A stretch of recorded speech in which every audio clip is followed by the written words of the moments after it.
Everyone, welcome to once again our channel the Beta Tutorial और मैं हूं जरीफ sir. आज के इस वीडियो में हम कुछ क्वेश्चन सॉल्व करने जा रहे हैं। अलजेब्रा ज्योमेट्री दोनों ही करेंगे, लेकिन फिलहाल स्टार्ट करेंगे अलजेब्रा से। होता है non model paper activity sheet number 2 में 4 मार्क्स के क्वेश्चन आपके सामने अगर होंगे तो बेटर है, नहीं है तो निकाल लीजिए। और आज के इस वीडियो में एक स्पेशल चीज ये है कि हम कुछ क्वेश्चंस जो भी सॉल्व करेंगे वो वर्नाक्युलर मीडियम को भी लेके चलेंगे। उर्दू मीडियम के भी क्वेश्चंस हम रीड करेंगे, इंग्लिश मीडियम के भी पढ़ेंगे। सवाल सेम है, जबान अलग अलग है और एक्सप्लेन तो मुझे बाय लैंग्वेज करना है, हिंदी में करना ही है, तो दोनों का एक्सप्रेशन सेम हो जाएगा। अब जहां जहां पे मैं हिंट आपको दूंगा उर्दू मीडियम के बच्चों को क्या लिखना है वो मैं ऐसे मुंह से पढ़ के बता दूंगा। इंग्लिश मीडियम का भी ज्यादातर हम ओरली बताएंगे, मेन स्टेप लिखेंगे, लेकिन आपको कैसे एग्जाम में लिखना है वो पूरा गाइड करेंगे। तो पहला क्वेश्चन निकाल लेते हैं 4 मार्क्स का क्वेश्चन। पहले इंग्लिश मीडियम का क्वेश्चन मैं पढ़ लेता हूँ, और जो ये क्वेश्चन अभी मैं पढ़ रहा हूँ ये उर्दू मीडियम में भी सेम ही है, क्योंकि इसमें कुछ क्वेश्चन इसमें सिर्फ लिखा है सॉल्व। उर्दू में होगा हल करें। क्या हल करना है? नीचे सीधा इक्वेशन दी है, x का पावर 2002 10x का पावर 2001 अपॉन 10x का पावर 2000 इज इक्वल टू 957.9। ये मुझे प्रूव करना है कि भाई इसका वैल्यू ऐसा आता है। अब इसको उर्दू में सॉल्व करो, उर्दू में पढ़ो या इंग्लिश में पढ़ो, बस फर्क क्या रहेगा, यहाँ सॉल्व है, वहाँ रहेगा हल करो। हल करे, हल करो नहीं बोलते, हल करे। इज्जत से थोड़ा सा इधर देखो। इसको सॉल्व करने का तरीका क्या है? बहुत सिंपल है। इसमें एक पैटर्न है। पैटर्न ये है कि जो x है वेरिएबल, उर्दू में इसको बोलेंगे मुतगय्यर। इसका जो पावर है, जो इसकी कुव्वत है, वो अलग अलग तो है लेकिन सबका बेस क्या है? सेम है, x x x। तो यहाँ पर पावर की प्रॉपर्टी यूज करने वाले हम, जैसे a का पावर m इंटू a का पावर n। जब बेस सेम हो तो पावर ऐड करते हैं, ये चीज आपको पहले भी पता है। a का power m divide by a का पावर n। अगर बेस सेम हो बीच में डिवीजन हो तो हम सब्ट्रैक्ट करते हैं। ये प्रॉपर्टी यहाँ पे अभी यूज करेंगे। इसको पहला एक काम करता हूँ मैं, नीचे जो दिख रहा है 10x, यहाँ पे सिर्फ x का पावर है, यहाँ पे 10x का पावर है। इक्वेशन को 10 से मल्टीप्लाई कर देता हूँ मैं 10 को हटाने के लिए। तो मल्टीप्लाई बाय 10। क्या multiply by 10? Multiply by 10 on both side. दोनों साइड पे क्या करूंगा? 10 का मल्टीप्लाई। क्यों बोथ साइड? 10 यहाँ से हटाना था, यहाँ तो 10 था भी नहीं। लेकिन मैथ्स का एक रूल ये भी है कि आप मल्टीप्लाई, डिवाइड, प्लस या माइनस कुछ भी अगर खुद से करते हो क्वेश्चन के अंदर, तो उसे आपको दोनों साइड पे करना होता है, जस्ट फॉर द बैलेंस, कि वो बैलेंस है उसी चीज को। जब मैं 10 का मल्टीप्लाई यहाँ करूंगा तो 10 ब्रैकेट में सेम क्वेश्चन रहेगा, इज इक्वल टू 10 इंटू 957.9। तो पॉइंट हट जाएगा, ये बन जाएगा 9579। बस इतना फर्क होगा। और यहाँ पर 10 कैंसिल होगा। तो नेक्स्ट स्टेप ये तुम सेम टू सेम यहाँ लिख लेना। नेक्स्ट में 10 अगर कैंसिल होता है तो ऊपर का तो वैसे ही बचेगा, x का पावर 2002 प्लस 10x का पावर 2001 अपॉन में हो जाएगा x का पावर 2000 इज इक्वल टू 9579। ठीक है। अब मुझे इससे करना है क्या रहेगा? x की वैल्यू निकालना है कुछ। अब ये सिंपल हो गया। ये एक डिनोमिनेटर है जिसे उर्दू में बोलेंगे एक नसब नुमा है, और ऊपर दो शुमार कुनिंदा है, दो न्यूमरेटर है। तो ये दोनों के लिए, तो इसे सेपरेट करके दोनों के लिए लिख लिया जाएगा। तो फर्स्ट स्टेप में क्या होगा? x का पावर 2002 अपॉन x का पावर 2000 प्लस 10x का पावर 2001 अपॉन x का पावर 2000 इज इक्वल टू 9579। ये तो वैसे ही चलते रहेगी। हाँ, हर जगह पे therefore से चलते रहना तो भी। अब क्या होगा? ये क्या हो गया? सेम बेस है और बीच में क्या डिवीजन, मतलब ये वाली प्रॉपर्टी हो गई जिसमें हम पावर को सब्ट्रैक्ट करेंगे। तो ऊपर का पावर इसको ऐसे पहले लिख सकता हूँ मैं, x का पावर 2002 माइनस 2000। क्यों? डिवीजन था तो सब्ट्रैक्शन होता है। प्लस यहाँ भी डिवीजन है, 10 तो ऐसी रहने दो, x का पावर 2000 1 माइनस 2000।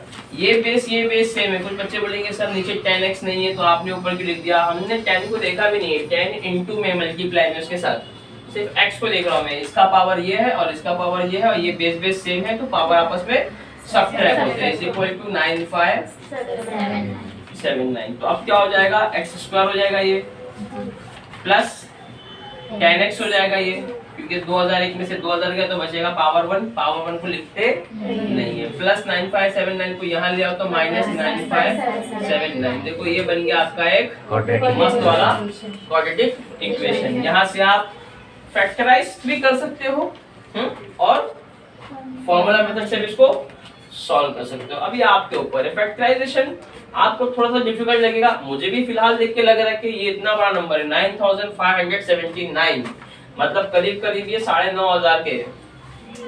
तो किसको किससे मल्टीप्लाई करूं कि मुझे मिल जाए डिफरेंस में 10। तो मैं अगर गौर से देखता हूँ ना 9000 कब मिलता है, जैसे मैं अगर लिखता हूँ 90 into 100 तो मुझे मिल जाता है 10 का डिफरेंस और 9000। 90 into 100 देखो ना 90 into 100 का हो जाएगा 9000 हो जाएगा। और डिफरेंस कितना है 10 का, लेकिन मुझे 9000 के ऊपर चाहिए और उसमें भी फर्स्ट डिजिट मेरी हेल्प करेगा, दैट इज 9। तो मैं क्या कर सकता हूँ 93 लेता हूँ और वहां पर 103 लेता हूँ, क्योंकि डिफरेंस 10 का भी रखना है। और इसलिए 93 लिया क्योंकि 3 3 से मुझे क्या मिलने वाला है फर्स्ट टर्म 9, तो ये फर्स्ट टर्म तो आ रहा है। फिर 3 0 सा 0, 3 1 सा, फिर 9 3 सा 27, तो 7 यहाँ आएगा 2 यहाँ जाएगा, तो 9 7 बन गया है। 9 into 0 0, तो ऊपर का 2 कैरी ऑन वैसी की वैसी 9 1 सा 9, इसको ऐड कर लो 9 7 5 9। तो ये एग्जैक्टली मुझे वही नंबर मिल गया जो मुझे चाहिए था। हाँ, अब आप सोचेंगे सर तो याद करके आए थे, यस याद करके आए थे। हाँ, बट आपके लिए क्या था वो कुछ याद नहीं, सिंपल सा लॉजिक था एकदम कि 9000 9500 के करीब है, डिफरेंस 10 का है, 90 into 100 करता हूँ तो 10 का डिफरेंस आता है, लेकिन वो 9000 आता है, 9.5 पे नहीं पहुंचता है। ज्यादा जाना है तो 90 के आगे जाना पड़ेगा, पीछे जाओगे तो वैल्यू और कम होगी, ये तो लॉजिक है, इतना तो आना चाहिए। अब कौन सा नंबर मुझे 9 देगा, क्या मैं 99 पे जाऊं? यस जा सकता हूं, तो 99 को 91 से मल्टीप्लाई करना पड़ेगा ताकि 9 1 सा 9 मिले, बट वहां तक बात ठीक है। लेकिन मैं अगर सेकंड डिजिट पे जाऊं चेक करने के लिए, बट मैं बोलूंगा मैं नहीं जाऊंगा, क्यों नहीं जाऊंगा, क्योंकि 99 और 91 का डिफरेंस कितना होता है 8 का होता है, तो मुझे डिफरेंस 10 का चाहिए। तो उसको मैं सोचा और सोच के हटा भी दिया, ठीक है ना। हो सकता है कि फर्स्ट डिजिट 9 है तो 9 1 सा 9, डिजिट से मतलब बाद में है, पहले डिफरेंस को मेंटेन करो। 10 का डिफरेंस रहेगा तो मल्टीप्लाई करके चेक करो बराबर आता है कि नहीं, डिफरेंस ही बराबर नहीं है तो आप चेक कर भी लो, अगर सही आ भी गया नंबर अगर, तो डिफरेंस गलत है आपका आंसर गलत हो जाएगा, मतलब ये वाला आना चाहिए। उनके डिफरेंस बोल लो, मतलब यहाँ पे दोनों का डिफरेंस इसलिए बोल रहा हूँ एक नंबर बड़ा एक नंबर छोटा है तो माइनस करने पे 10 मिलेगा, बट ये एक्चुअली में क्या होता है, it is the middle term, मतलब क्या, it is the sum of the two term. इसी को तो आप स्प्लिट करते हो, और आप अभी सम ही करोगे, अलग बात है कि एक को सम में नेगेटिव का साइन दे देंगे तो मिलने पर वो माइनस हो जाता है। जैसे कि अभी मुझे यहाँ पे माइनस चाहिए तो दो नंबर में से एक नंबर तो पक्का माइनस करना पड़ेगा, क्योंकि नेगेटिव टू पॉजिटिव नेगेटिव होगा। तो मुझे 93 और 103 में माइनस किसको दूंगा, जो प्लस साइन यहाँ पर है वो बड़े वाले को दे दो, छोटे वाले को उसका अपोजिट साइन दे दो, तो ये आपका हो गया फैक्टर। अब आपको मालूम है x की वैल्यू यहाँ से 93 आ जाएगी और वहां से 103। इसके आगे आपको सॉल्व करना है और कमेंट में मुझे बताना है आपको आंसर आया या नहीं आया। नेक्स्ट क्वेश्चन पे मैं चल रहा हूँ, पहले इंग्लिश मीडियम का क्वेश्चन देख लेते हैं। इधर पे चाहो तो आप पहले 93 लिख लो, बट माइनस में लिखना अगर पहले लिखते हो, या चाहो तो 103 पर लिख लो और उसको प्लस में लिखना। यहाँ से x कॉमन निकलेगा और यहाँ से नंबर कॉमन निकलेगा। अगर 93 यहाँ लिखते हो, 93 बाहर जाता तो ये बनेगा अंदर 103, और अगर 103 लिखते हो वो बाहर गया तो अंदर बचेगा 93। तो आपके पास एक ब्रैकेट जाएगा x माइनस 93 का और एक रहेगा x प्लस 103 का। तो x की वैल्यू आएगी प्लस 93 और x की वैल्यू आएगी माइनस 103। हम लोग को बोला सॉल्व करो, x की वैल्यू बताओ, बता दी आप बताओगे। सेकंड क्वेश्चन है, the sum of the third term and seventh term of an AP। ये AP वाला क्वेश्चन है, मस्त क्वेश्चन है, 4 मार्क का, और इस बार चांस बहुत ज्यादा है AP से 4 मार्क का। बहुत तो नहीं बोल सकते लेकिन चांस है। क्वाड्रेटिक से तो आते ही फिक्स, AP से भी इस बार फिक्स होने का चांस हो गया है, क्योंकि आपका सिलेबस रिड्यूस हो चुका है। यानी आपको 4 चैप्टर से ये पेपर बनने वाला है, तो अब इसमें हर चैप्टर के वेटेज क्या हो गए, बढ़ गए पहले ये कंपेयर में। इसलिए भी हर क्वेश्चन को या हर चैप्टर को आप सीरियसली करो और अच्छे से करो। हाँ, क्या क्वेश्चन है? The sum of the third and seventh term of an AP is 32 and their product is 220. Find the sum of the first 21 term of the AP. Take the value of d positive. इस question को मैं जरा पहले उर्दू वाले के लिए भी पढ़ दूं उर्दू में, फिर इसको सॉल्व करते हैं. एक हिसाबी तसाउद के तीसरे और सातवें अरकान का मजमुआ 32 और उनका हासिल ज़रब 220 है. उस हिसाबी तसाउद के पहले 21 अरकान की जमा मालूम कीजिए और बोला डी की कीमत मस्बत लीजिए यानी पॉजिटिव लीजिए. कोई नहीं, बहुत सिंपल चीज़ है और ये वही इंग्लिश का ट्रांसलेशन हो गया, बट ये इसका बताना पड़ेगा, विवरण समझेगा आपको. एक अर्थमेटिक प्रोग्रेशन है एपी है, जिसे उर्दू में कहा गया एक हिसाबी तसाउद है, जिसका तीसरा और सातवें अरकान का मजमुआ यानी T3 एंड T7 को सम करने पर मिलता है 32 और उनका मल्टीप्लाई करने पे मिलता है 220. ये दिया हुआ है कंडीशन, चाहे उर्दू में पढ़ो चाहे इंग्लिश में पढ़ो. अब सॉल्व कैसे करेंगे, पहले इंग्लिश मीडियम वाले उनका बता देता हूँ, फिर उर्दू मीडियम का यहीं पे सोल्यूशन पे एक्सप्लेन कर दूंगा. गौर से देखते चलो. गिवन में क्या लिखोगे, जो आपको कंडीशन दी गई है, एक एपी है. एपी आपको दी है क्या है एपी दी, तो हमें पता है एपी कैसा लिखते हैं. फर्स्ट टर्म को ए लिखते हैं, सेकंड टर्म को ए प्लस डी, ए प्लस 2d, इस तरह हम लिखते हुए जा सकते हैं. लास्ट टर्म क्या होगा, ए प्लस 6d एन माइनस 1. अच्छा वैसा ले लिया. लास्ट टर्म क्या होगा सीक्वेंस का, टी है, that is a plus n minus 1d. हाँ. अब देखो गौर से, in an AP the sum of the third term and seventh term यानी T3 plus T7 is equal to 32 और उनका प्रोडक्ट यानी T3 into is equal to 220. ये कि हमको सवाल में दिया है ना, तो अकॉर्डिंग टू क्वेश्चन या फिर कंडीशन, अकॉर्डिंग टू कंडीशन दी गई मालूमात के मुताबिक, उर्दू में दी गई बहुत सही चीज होती है उर्दू, कुछ भी लिख दो. दी गई मालूमात के मुताबिक, तो हमको ये मालूमात दी गई थी कि इनका प्लस करने में 32 आता है, उनका हासिल ज़रब 220 आता है. अब T3 क्या होगा, T3 होगा a plus 2d, a plus 2d, उसे प्लस करो T7 वो हो जाएगा a प्लस 6d. हाँ, अभी तो आप लोगों को पता है ना, जो बच्चों को पता नहीं, जितना और टर्म आप निकाल रहे होते उतना एक कम करना होता है डी में, क्योंकि n-1 होता है. अगर आप 7 टर्म निकालने जा रहे हो तो 7-1 होगा, मतलब 6 हो गया. इसलिए मैंने यहाँ पे बता दिया लास्ट टर्म का फॉर्मूला भी आपको. तो ये हो गया 32. a कितना हो जाएगा 2a और 6d 2d मिलेगा 8d. तो 2a plus 8d is equal to, ठीक है. इसमें से अगर दो कॉमन निकाल लेता हूँ तो बनता है a प्लस 4d. दो कॉमन गया तो दो आगे डिवाइड कर देगा तो 16 हो जाएगा. इक्वेशन नंबर इसको 1 दे दो. a प्लस 4d की वैल्यू क्या हो गई 16. एक काम करो, इसको भी 1 मत दो, यहाँ से a की वैल्यू निकाल लो. a हो जाएगा 16 माइनस 4d. a की वैल्यू 16 माइनस 4d. ठीक है. आप चाहो तो इसको 2 भी बोल सकते हो, 1 यहाँ ले सकते हो, हर जगह नंबर दे सकते हो. फिलहाल मैं इसको 1 बोल रहा हूँ क्योंकि मेरे को इसको a की वैल्यू बाद में यूज करनी है ये वाले कंडीशन में. कंडीशन 2 क्या थी, इनका मल्टीपल 220 होता है और मल्टीप्लाई कर दे, यानी यही चीज को मल्टीप्लाई में लिखना है. a plus 2d into a plus is equal to 220. देखो आप चाहो तो ना अर्थमेटिक प्रोग्रेशन को ऐसा भी लिख सकते हो, a minus d, a minus 2d, वहाँ बीच में a plus d, a plus 2d, फिर यहाँ पे जाओ a माइनस 3d और वहाँ जाओ a प्लस, तो आपका सातवां टर्म क्या हो जाएगा a प्लस 3d और दूसरा टर्म क्या रहेगा जस्ट a ही रहेगा.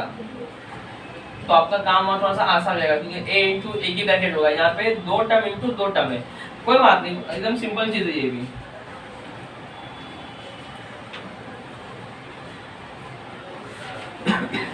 a इंटू a स्क्वायर होता है. अभी तक तुम्हें यही नहीं पता है. अब तुम मैथ सॉल्व करो. a इंटू 6d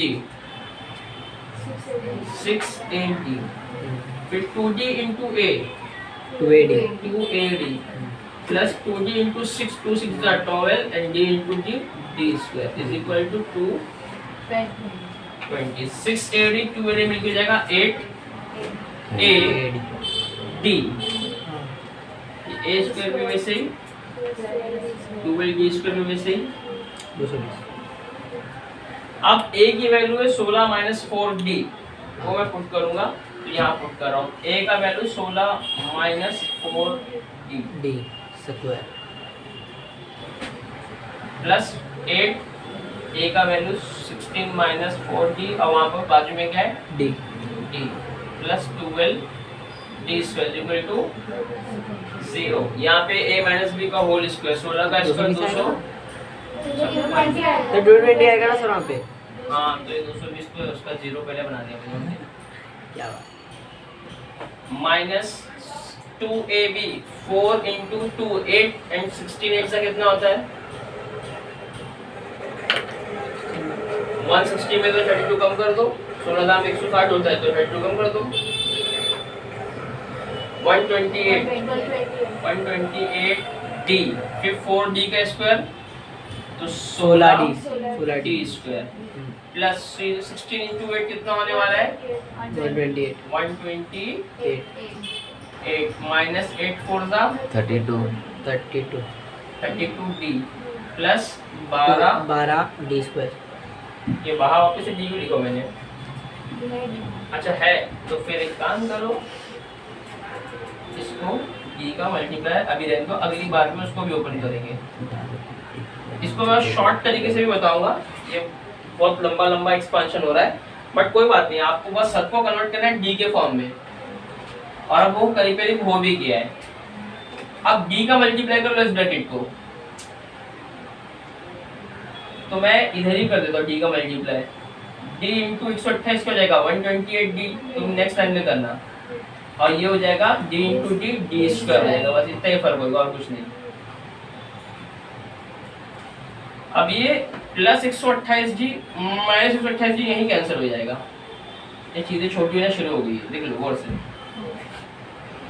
माइनस 32 है, ठीक है, और आपका ये प्लस 16 है और ये कितना है 12, 16 12 ऐड कर लो कितना होता है 28, 28 प्लस में हुआ, लिख देता हूँ मैं 28d स्क्वायर प्लस में और आगे माइनस 32d स्क्वायर, 220 वैसे की वैसी रहने दो।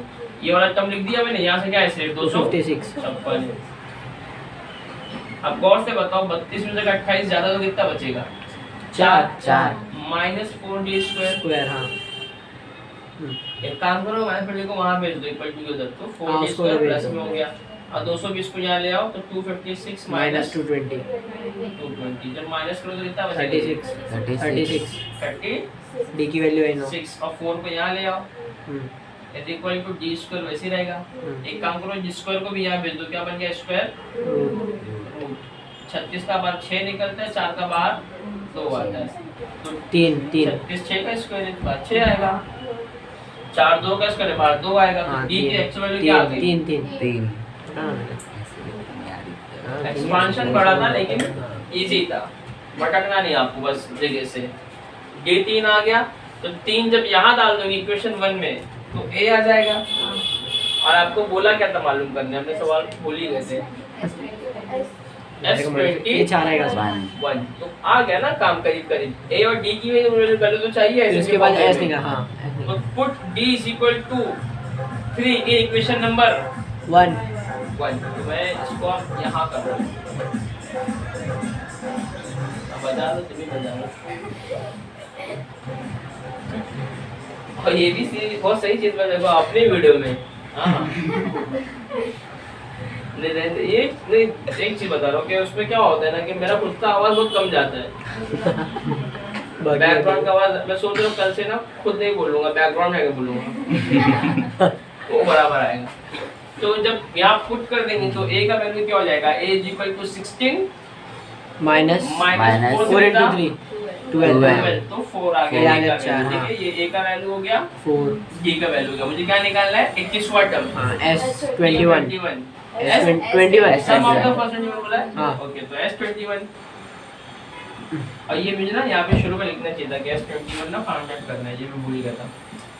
तभी तो देखो लास्ट में करने के बाद अब क्या करेंगे भाई, हाँ जल्दी करेगा तो मजा आता था।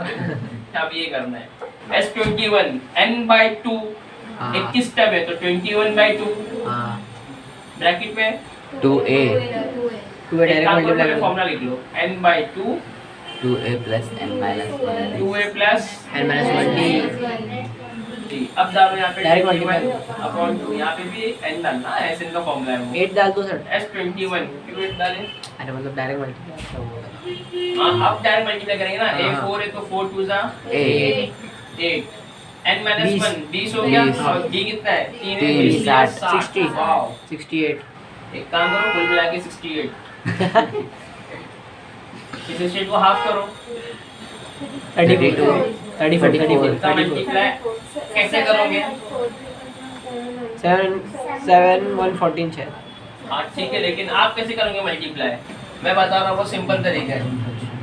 340 को 21 से करना है ना, हाँ तो 340 को 340 बोलो 334 इसको आप पहले 10 से कर लो। हाँ 340 हो गया फिर 10 से करो 340 हो गया, मतलब आप 20 टाइम पढ़ लिए। हाँ। 340 340 680 680 हो गया। आप उसमें 34 होगा 34 पढ़ोगे तो 680 प्लस 34 34 71 74 हाँ तो ये हमारे पास हो गया हो गया आंसर। इसके बाद आपको लिखना है the sum of the first 20 term is 714। अब इसको देखा दे लेते हैं उर्दू मीडियम में कैसे करेंगे। ये तो वही रहेगा उर्दू मीडियम में, ए बी ए ऐसे लिखा जाता है, उर्दू में इसको कोई अलिफ बे नहीं लिखते, ऐसे रहता है। अकॉर्डिंग टू कंडीशन दी गई मालूमात के मुताबिक सवाल के हिसाब से व्हाटएवर जो भी लिखना है। ये भी ऐसे ही रहेगा T3 + T7, इसको कोई आप उर्दू में T3 या T नहीं लिखना है, T लिखना है, सब ऐसे रहने वाला है। एसटीडी में question mark a + 2d a + इसलिए बस इस सवाल के मुताबिक है सॉल्व करा a आया, मतलब इसमें ना ये उर्दू ही है ये सब में जाओ इसमें। हाँ लास्ट जो आपको लिखना है कि आपको सवाल में क्या आता है हिसाबी तरफ के 21 रुकन की जमा बताओ ना, हाँ। तो हम बता देंगे कि 21 रुकन की जमा 714 है, बस इतना लिखेंगे। नेक्स्ट क्वेश्चन पे आ जाओ। 4 मार्क्स का 2 क्वेश्चन हो गया। थर्ड क्वेश्चन है फाइंड द वैल्यू। ये भी मस्त क्वेश्चन है, बहुत सिंपल है, समझ में बच्चों को जल्दी आता नहीं है लेकिन है बहुत simple. Find the value of a and b for which simultaneous equation x + 2y = 1 and a - b into x plus a + b into y is equal to a + b - 2 have infinitely many solutions। ये हो गया question Urdu का, sorry English का। उर्दू में देख लो सवाल कैसा है।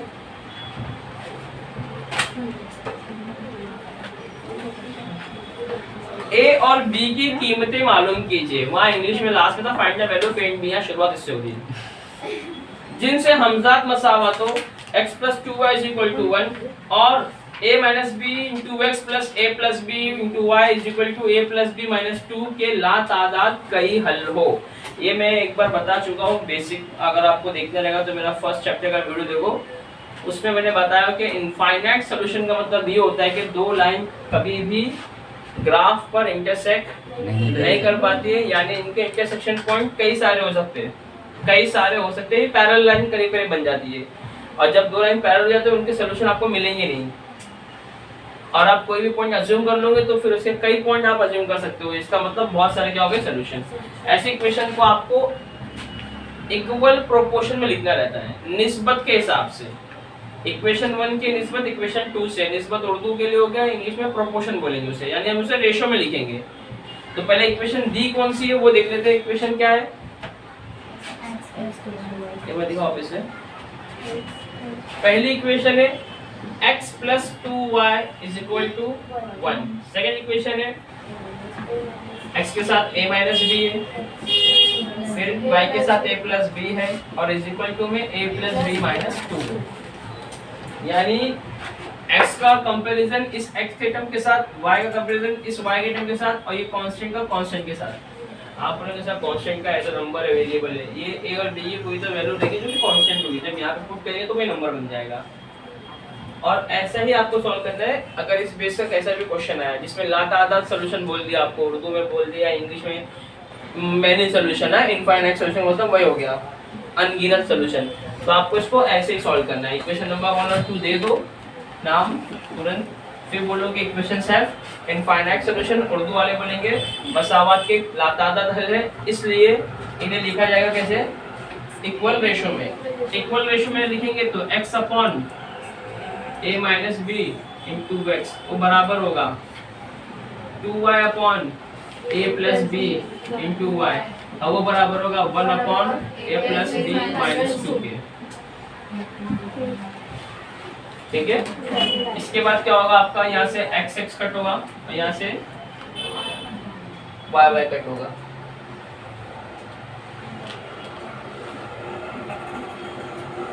One upon a minus b बराबर है 1 अपॉन सॉरी यहाँ 2 अपॉन वो बराबर है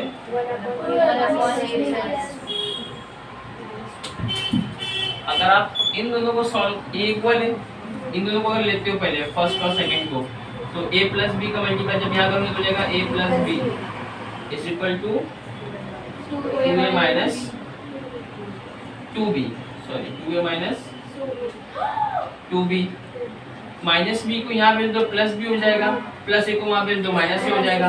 तो a का वैल्यू क्या आएगा, 2a में से a के गया तो यहाँ से a के बचे, यहाँ पे आके वो प्लस 2b हो गया तो 3b, a का वैल्यू 3b। फिर आप इन दोनों को सॉल्व करो, 2 into a 2a plus 2b minus 4 is equal to a plus b, 2a में से एक a जाएगा, 2b में से एक b जाएगा, तो बचेगा a minus b sorry a plus b minus 4 को भेज दो इज इक्वल टू 4, और यहाँ पे a का वैल्यू कितना आया है 3b आया है, तो आप a का वैल्यू यहाँ पे डालो 3b, 3b plus b is equal to 4, तो b प्लस 3b कितना हो गया 4b, 4b is equal to 4, तो b इक्वल टू क्या हो जाएगा 1। ये इतना आना चाहिए आप लोग को, जब b 1 आएगा तो a का वैल्यू क्या हो जाएगा 3, मतलब यहाँ पुट कर देगा, इसको नंबर 1 दे दो, यहाँ लिख देंगे फ्रॉम 1, अच्छा b1 आया तो 14 1, तो 3 1 जा 3, तो a का वैल्यू है 3, हमको पता find the value of 8b, तो ये हो गया a का वैल्यू b, a का वैल्यू 3 और b का वैल्यू 1। करना कुछ नहीं था, लातादा सॉल्यूशन मतलब इक्वल रेशियो में होते हैं, इक्वल रेशियो में लिखने के बाद आपको पहले फर्स्ट रेशियो को सॉल्व करना है, उससे कोई तो एक इक्वेशन बनेगी, फिर इन दो को सॉल्व करना है उसमें कोई इक्वेशन बनेगी, फिर दोनों को सॉल्व करना है। कभी कभी ना इसको आप ये भी बना सकते हो, लीनियर इक्वेशन भी बना सकते हो a और b के टर्म में, एक इक्वेशन ये कि फिर उसको साइमल्टेनियसली सॉल्व करो। मैंने फिलहाल सब्स्टिट्यूट कर दिया, एक वैल्यू निकाल दिया और वहाँ पे सब्स्टिट्यूट कर दिया, ठीक है। तो उर्दू मीडियम वाले बच्चे भी कुछ नहीं करेंगे, सेम ऐसे लिखेंगे, लातादा सॉल्यूशन तो इक्वल टू ऐसे लिखना, उनको सॉल्व ऐसे करना है। आंसर आने के बाद आपको बस बताना है कि दी गई इक्वेशन में या दी गई मसावात में ए और बी की कीमतें या फिर ए और बी का हल पे मैं ही बजा दूंगा 2 दिन 3 एंड 1 बस बंद कर दूँ। हाँ, मैं वो भूल गया एक चीज़ बताना कि अगर इस वीडियो में कोई चीज़ आपको नहीं समझी हो तो आप उसको कमेंट सेक्शन में मेंशन कर सकते हो, और आपको कोई भी सॉल्यूशंस चाहिए उर्दू मीडियम के बच्चों हो या इंग्लिश मीडियम के, कोई भी क्वेश्चंस के, वो भी आप नीचे कमेंट करके हमें बताइए, उस पर भी वीडियो बना दिया जाएगा। और वीडियो अगर आपको अच्छा नहीं लगा है तो लाइक शेयर सब्सक्राइब करो, अच्छा लगा है तो ज़्यादा